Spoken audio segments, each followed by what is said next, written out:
Hi everyone, I am Kelly Shaffner. Welcome. In today's video, I want to have a chat. I want to talk to you about something I mentioned a few weeks ago in one of my videos. I had a problem and I wanted to address that with you, and I wanted to talk to you about my solution. I didn't want to bring it up, guys, when I hadn't even gathered my thoughts and thought of a temporary plan to kind of fix my problem.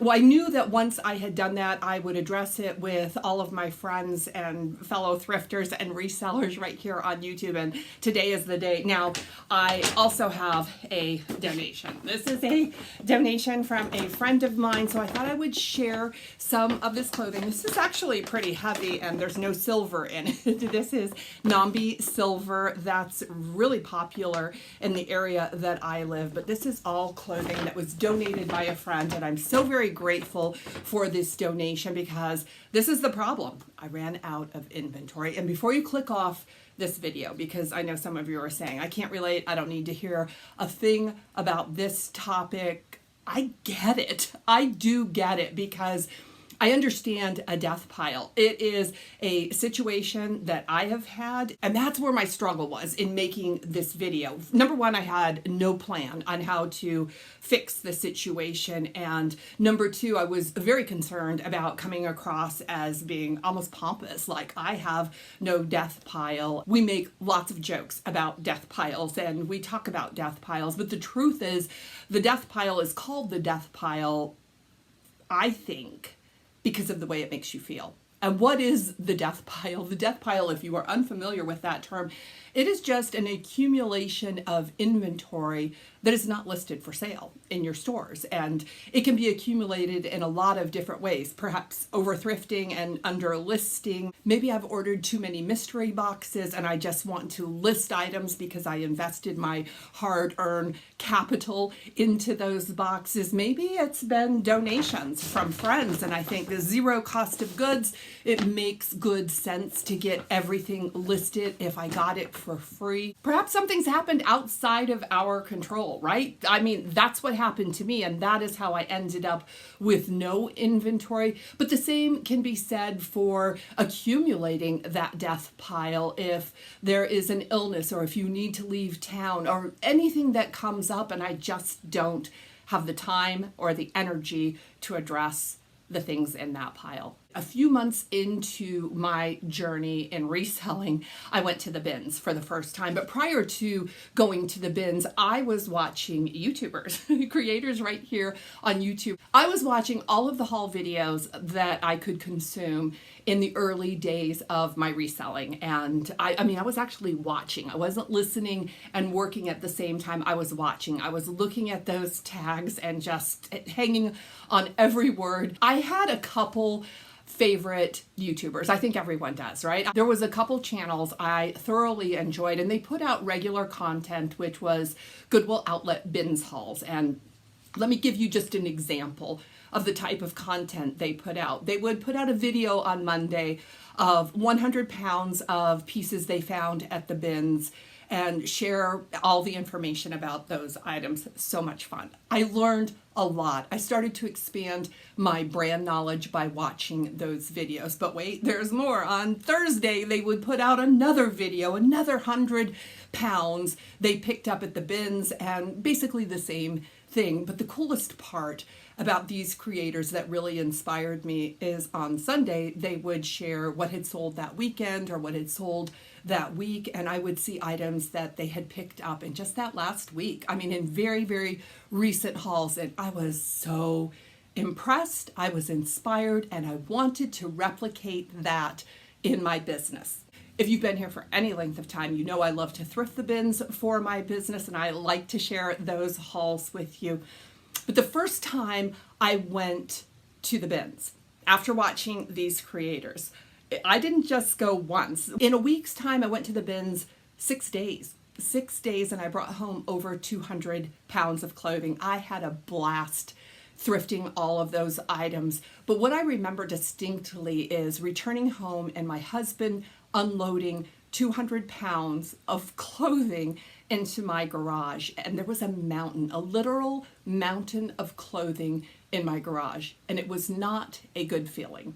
Today I feel a lot better about those large quantities of inventory, but in the beginning I felt horrible. It truly was a death pile, and I related to people talking about death piles for the very first time in my short reselling career. I would venture to say that that haul probably didn't cost me $200. I could have thrown in my hat, which I think I probably considered at the time. I could have just donated everything that I had picked up and walked away from it, just taken the loss of $200, and it would not have altered our lives, not one single bit. Well, actually, I guess it would have, because I wouldn't be in business today. And today I make an income that can support my family if need be. So that was my one and only goal with reselling. And I'll tell you what, as I looked at that death pile, I had no idea how to process it. I had no systems in place to process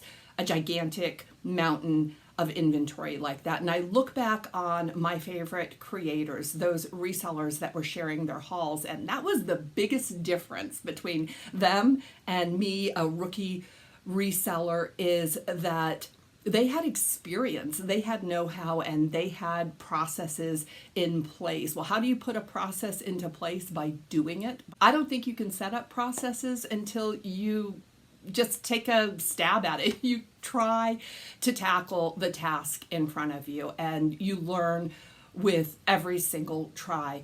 What do they say? I think it's generally accepted that masters in their craft or profession have put in at least 10,000 hours of repeating similar tasks over and over and over again to become a master.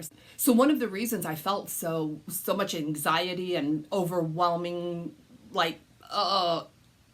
despair, was because I was comparing myself to probably masters in the craft or profession of reselling. Another thing that I did not consider is that my favorite YouTubers at that time had help. They had teams in place. We all remember the bin pickers, Michelle and G, who were just the biggest inspiration to me when I first started reselling.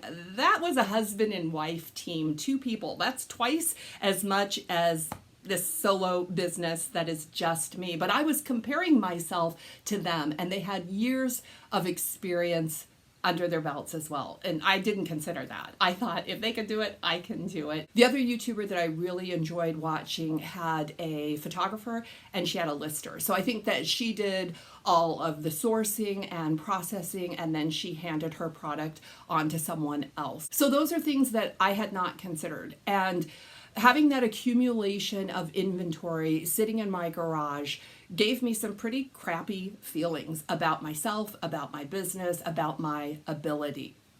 I didn't stop though. I worked through that inventory, and I made some haul videos sharing the items that I picked up, but I quickly ran out of videos to make because I had already shared the product and it wasn't listed. So I thought, I've got to get out to a thrift store, even though I don't need inventory, because I don't want to fall behind on YouTube. YouTube really wants creators to be consistent, to consistently upload for their viewers. And so in my first year, I found myself with a death pile, and I thought, this is absolutely crazy. Well, that was all remedied when the world shut down, right? The world shuts down, and I was able to get caught up, and we all had to become very creative about the manners in which we sourced.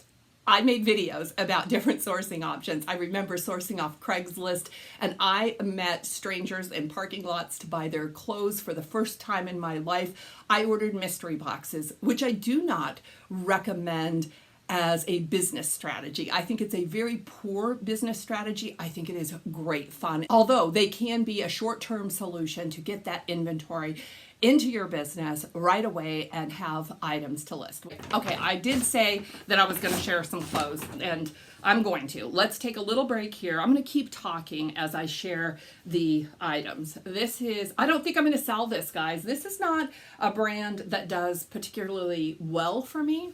It's Democracy. It's a size extra large. It's just a long sleeve, lightweight knit top, a little ribbing On the sides, it's a space dye, and it does have that little zipper detail on it.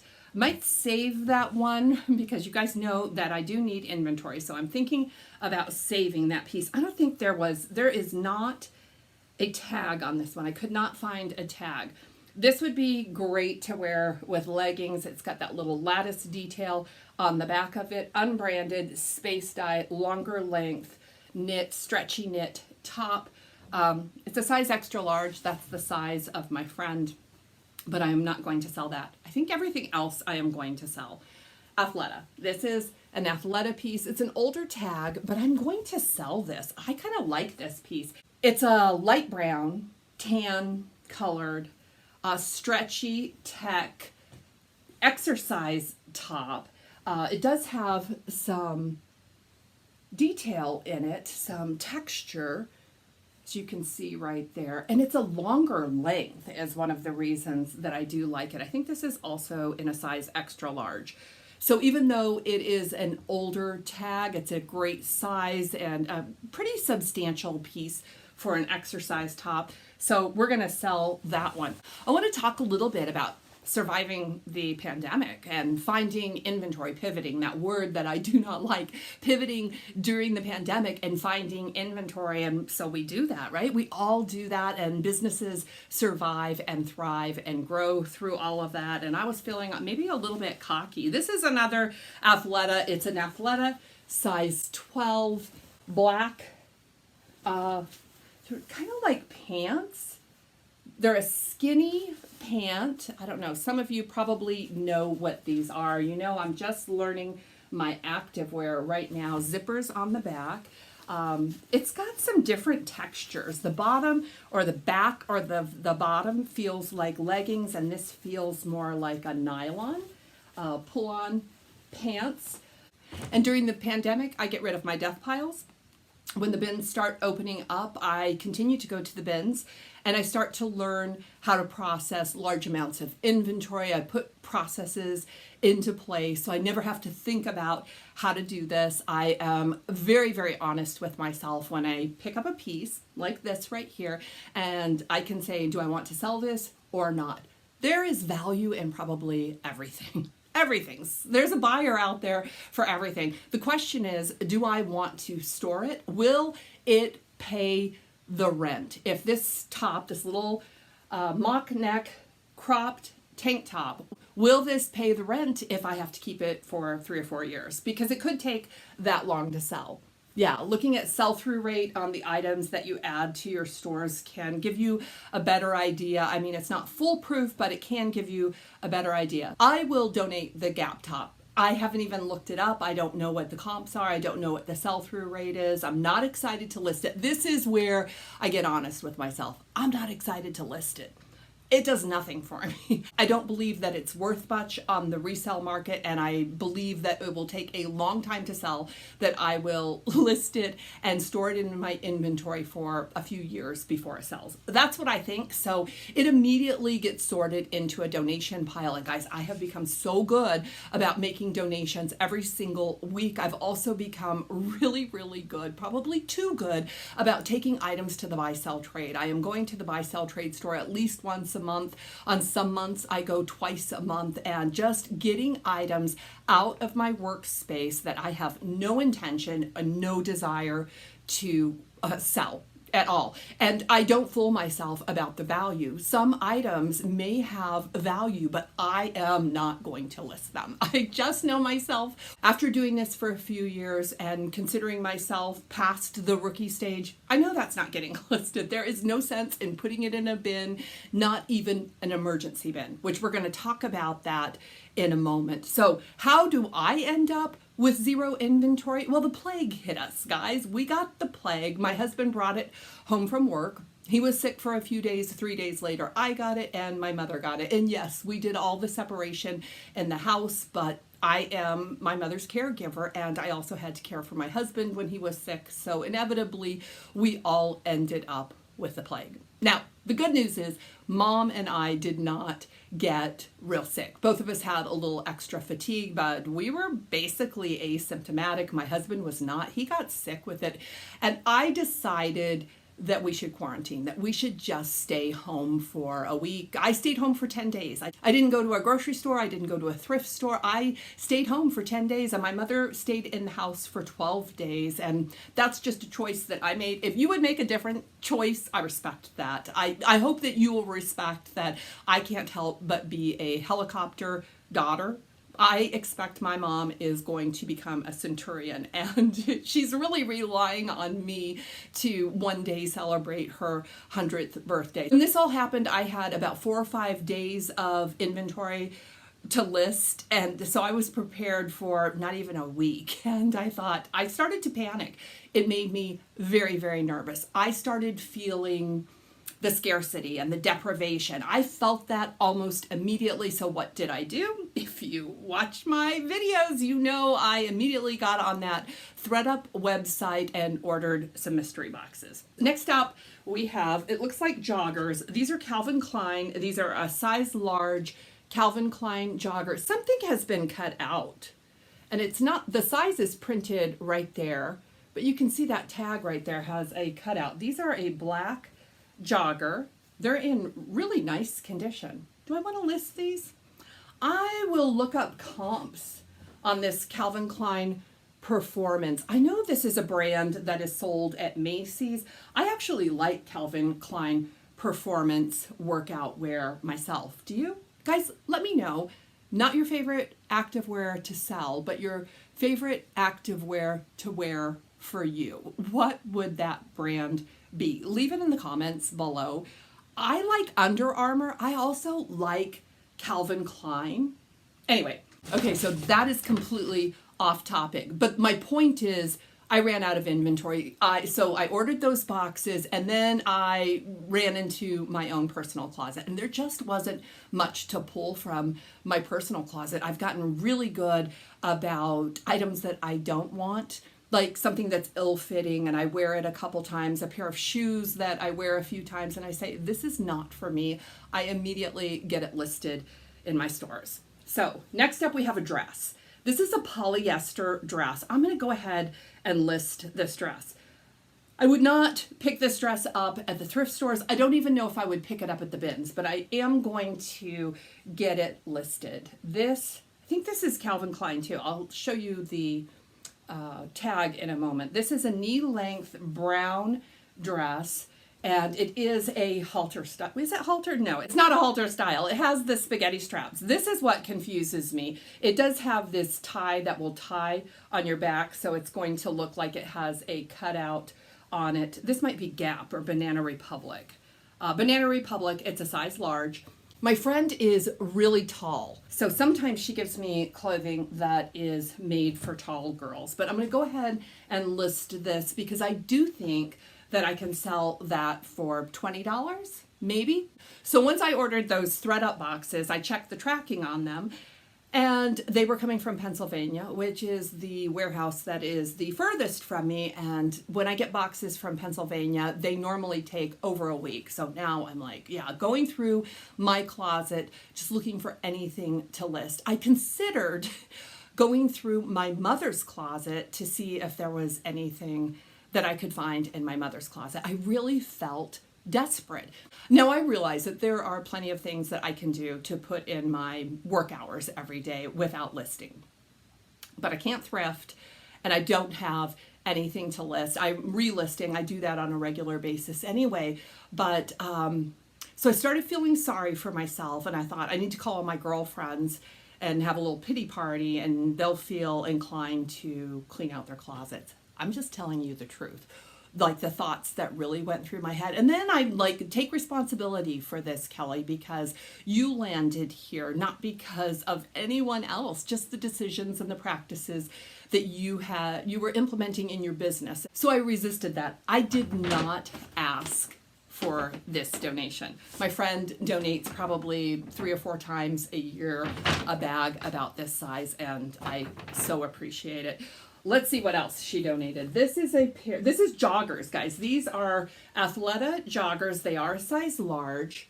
These are kind of a gray space dye jogger, and they do have that cuff at the bottom. They have a zip pocket right there, pockets in the back.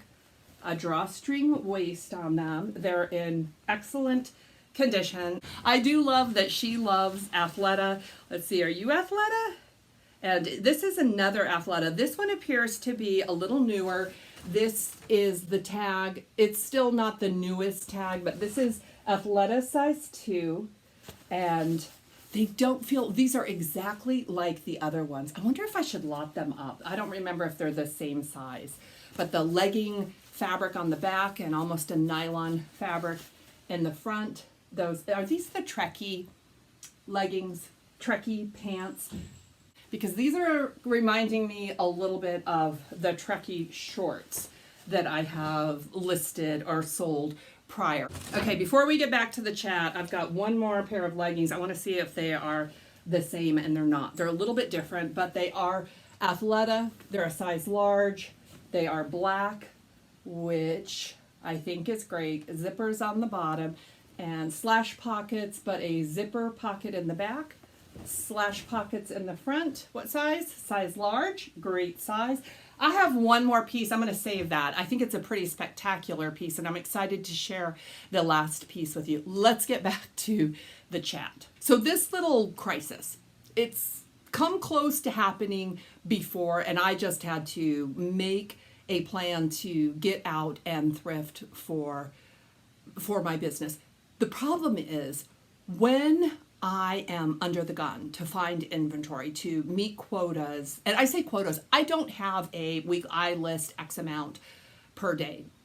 I batch work, so if I have 25 dresses to list, I'll list those 25 dresses in a day, and if I have 7 pairs of shoes, those 7 shoes get listed. That's how I have been doing things. I think that is going to change now. I think I'm going to put up a set amount of listings every day. And could this happen for something other than an illness? Absolutely. I was thinking, like, what if my car broke down? I live 8 miles out of town. There's no way you're going to see me walking 16 miles to get to a Goodwill. Of course, I could call a ride share. There are ways, and I'm pretty sure I would make things happen. But my point is, obstacles can happen. Obstacles will happen.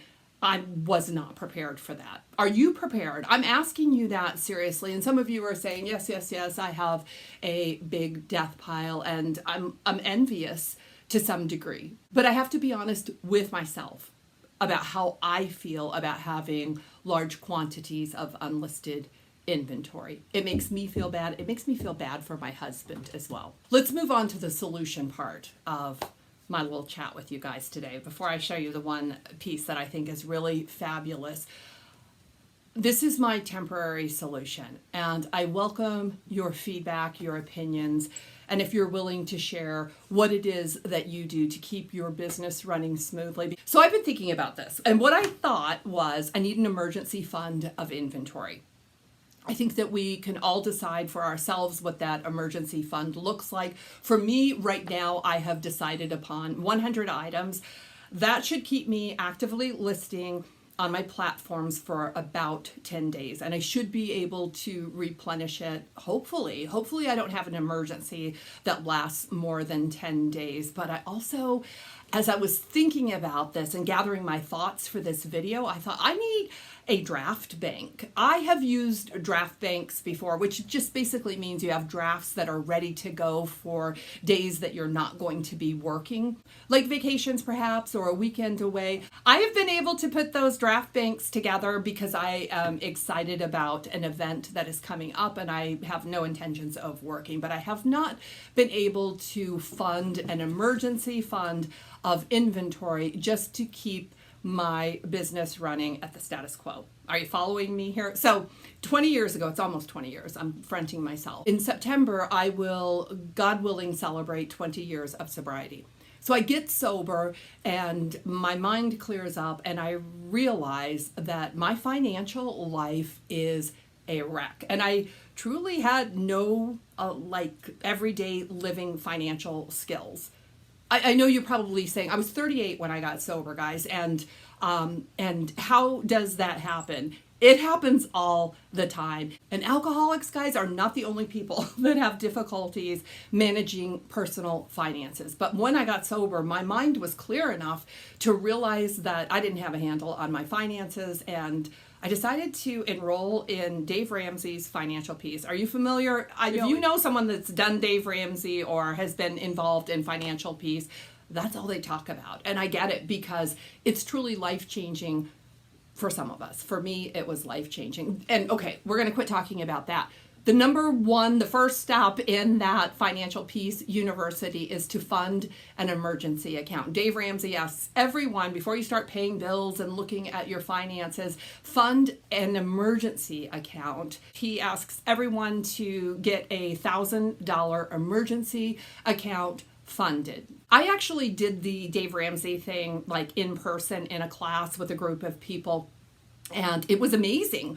Once people started focusing on getting that $1,000 emergency fund funded, how many people did it? And in record time, including myself, and I was so proud of myself, because savings was not my strong suit. Dave recommends that you get that emergency fund in place because emergencies are inevitable. I remember Dave saying, Christmas is not an emergency. Buying your children's school clothes is not an emergency. But you guys, my whole life, it had been an emergency, because I was never financially prepared for the stuff that you had to spend big chunks of money on. That's just the truth. And I did find that once that emergency fund was funded, I had fewer emergencies. Emergencies will come. Your car is going to break down. You're going to get a flat tire. You may need all new tires, or your hot water heater will go out. So in the past, if I got a flat tire, I got it patched, and I got it repatched, and I got it repatched. And I feel like that is what I am doing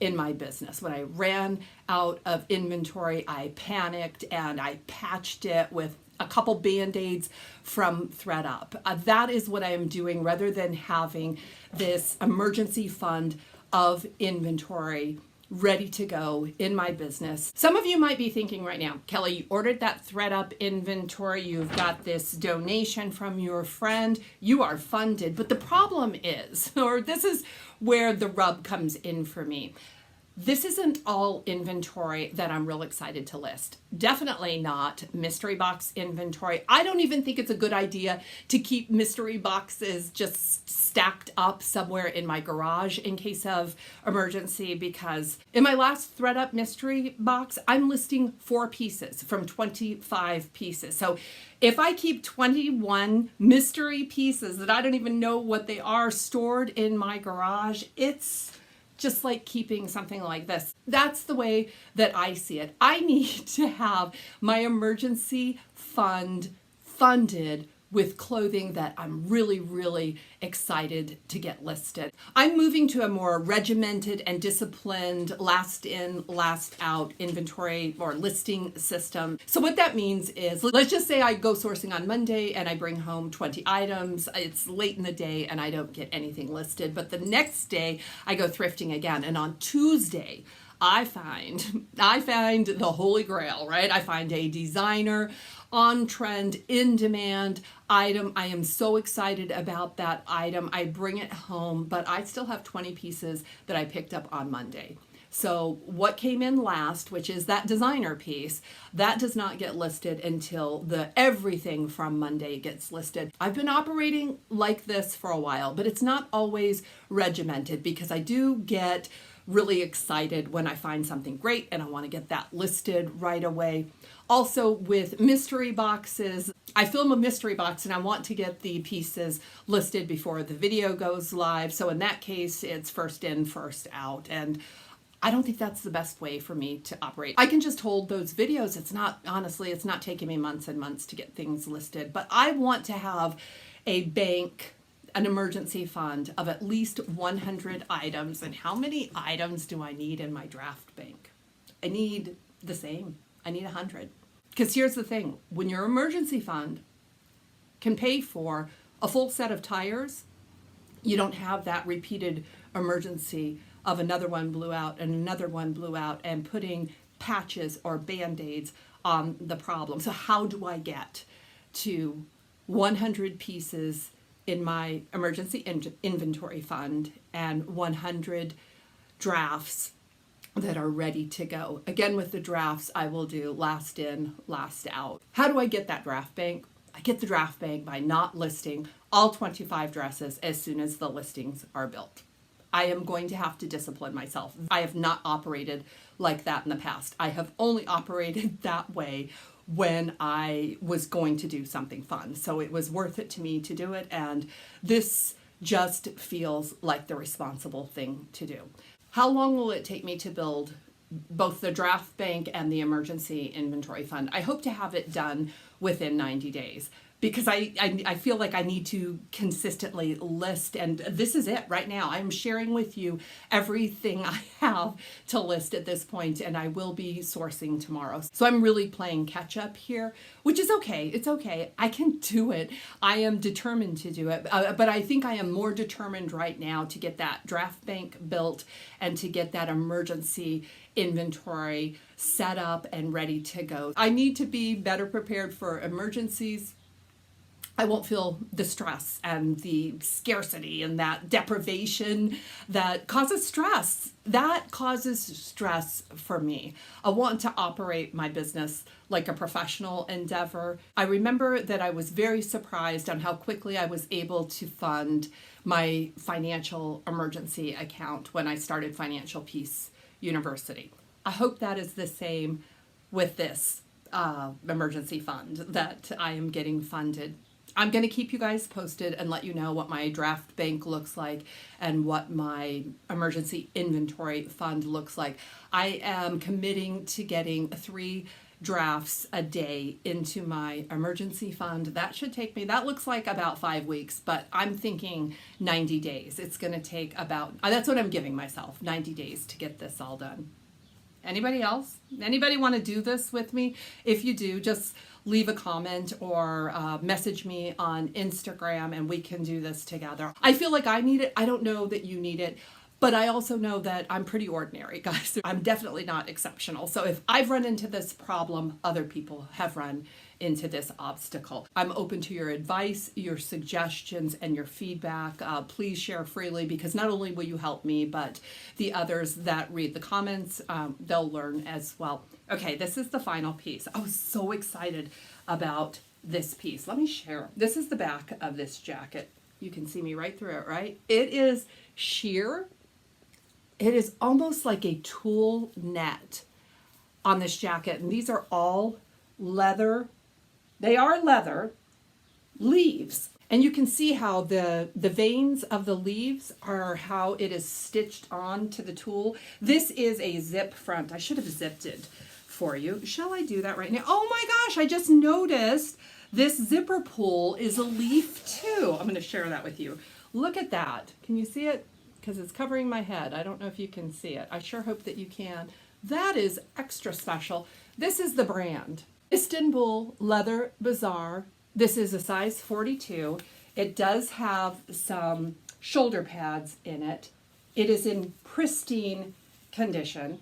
It's very lightweight. I think this is a 4-season piece. I think you could wear this any time of the year. I did a little bit of research and I couldn't find this exact tag. If you have ever seen anything like this, let me know. I guess there's a big bazaar in Turkey that everyone goes to in Istanbul or Constantinople. It's Istanbul now, right? Yeah, I think Constantinople was the name of the old city. Anyway, they say the leather that comes from this bazaar and the Turkish leather is some of the finest quality leather in the world. I saw some Turkish leather jackets that had sold for hundreds and hundreds of dollars, and I just don't know enough about the piece, so I haven't listed this. I was just super excited. You know, I tried it on, but I'm going to sell this piece. I would say this jacket fits like a size 10. I did try it on. I couldn't get it zipped over the girls, but I think it's a really unique piece. If you know anything about this brand or Turkish leathers, or if you have any thoughts on this piece, please let me know because yeah, I think this is a special piece. I don't want to undersell that. I'm gonna let you guys go. I want to thank you so much for hanging out with me today, and I hope I didn't ramble. I didn't mean to. I'm still sorting out my thoughts on all of this, but I have a temporary solution, and it could become my permanent solution. I look forward to your comments on this video and this topic, and if you enjoyed yourself today, please give the video a thumbs up and join me for my next video. It's going to be a haul. As you might expect, I am out thrifting and just trying to stay afloat until I can get to the bins again. I'll see you in the next one, guys. Blessings.